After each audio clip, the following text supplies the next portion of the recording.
All right, everybody, here we go. We are looking at the Gospel of Luke. Now, when we talk about the Gospel of Luke, we need to actually think in terms of two books, Luke and Acts. Same author. And in fact, you'll see at the beginning of Acts, sort of like, hey, in my previous work, Theophilus. So he's talking about Luke there. So the Dr. Luke is the author of both of those. That also means that, interesting fact, Luke wrote more words in the New Testament than any other, although he only wrote two books. It also helps when the Gospel of Luke is the longest book by word count in the New Testament. So it's a really fun thing. There are a couple of things we want to look at as we hop into the Gospel of Luke. You've obviously got that prologue there where he's writing. Then we get the birth of Jesus and John. All right, so right off the bat, we're going to talk about this. One of the biggest themes in Luke's gospel is God's unfolding plan. Not just like, oh, look, this is happening, but this is in continuity. This is bringing in what was in the Old Testament.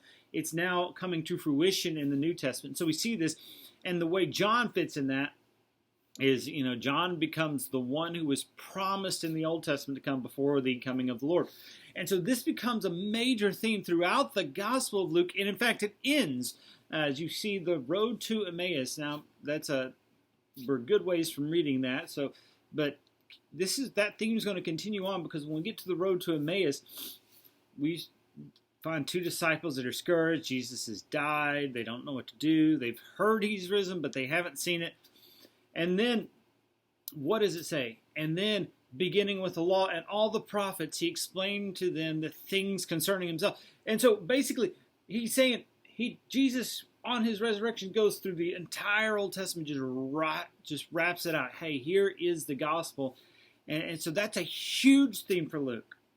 Now, I know this is one of those themes that you just see, and you're like, man, God is really fulfilling everything that he promised in the Old Testament. That means the Old Testament is not just some obscure passages, some things going on back there, but it's ultimately all leading to this one, Jesus Christ.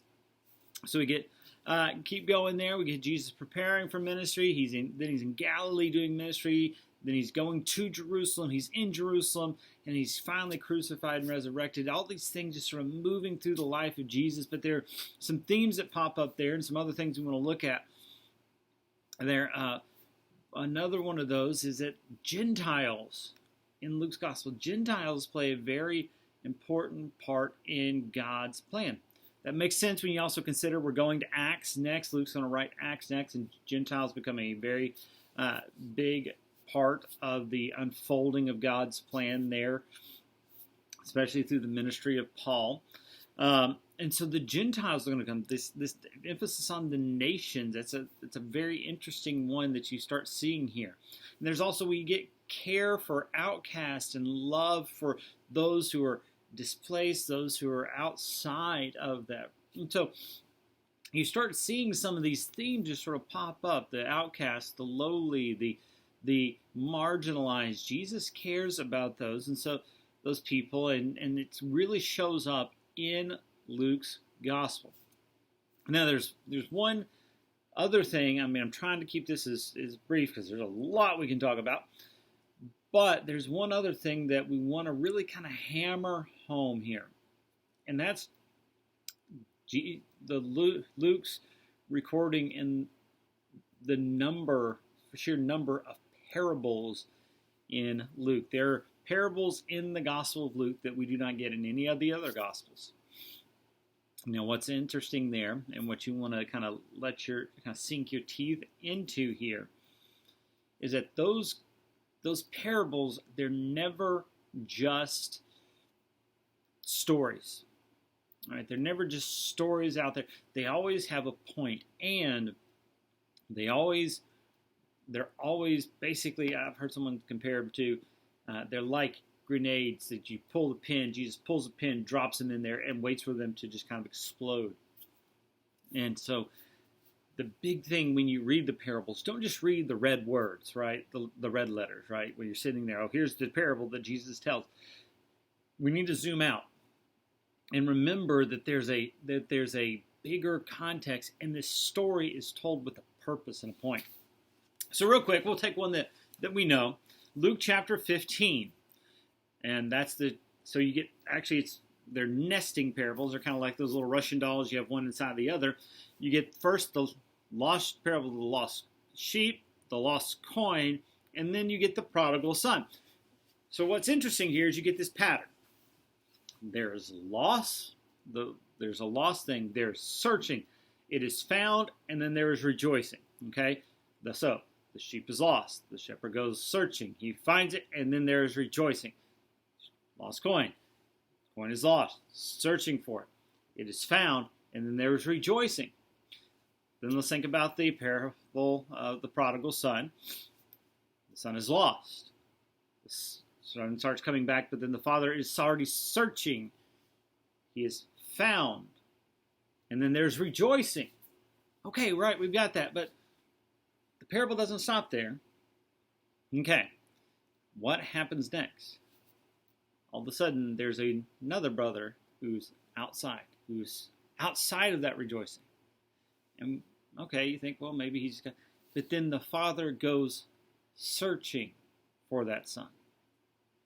So there's this interesting thing that kind of ends on an interesting note there. The cycle isn't completed. The son is outside. The father goes searching, but there's no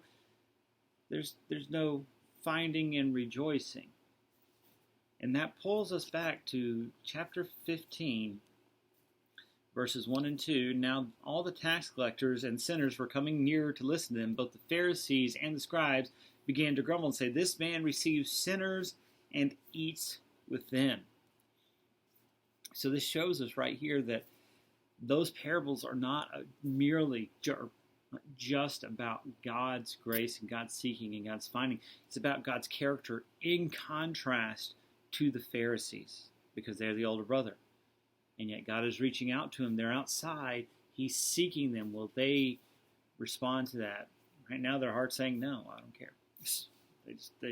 They're grumbling because of God's grace. And so they're not there. And so that's where you want to sit back. When you see the parables and see, sometimes zoom out. I know it may be on a different day's reading, but kind of zoom out and say, okay, where's all this connected? Why is Jesus telling this parable? What is prompting this? And kind of look through that. So I want to encourage you. Luke's an awesome book to dig your teeth into.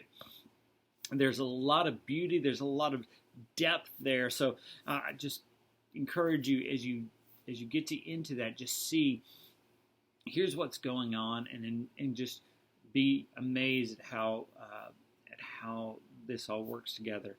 So there you go. It's a brief overview. I'll try to keep them short, even shorter than this one, but I got a little carried away there. So anyway, praying for you. Let me know again in those comments or in that messaging saying, if you've got any questions, something that pops up, drop it in there and we'll talk about it. All right. See you soon.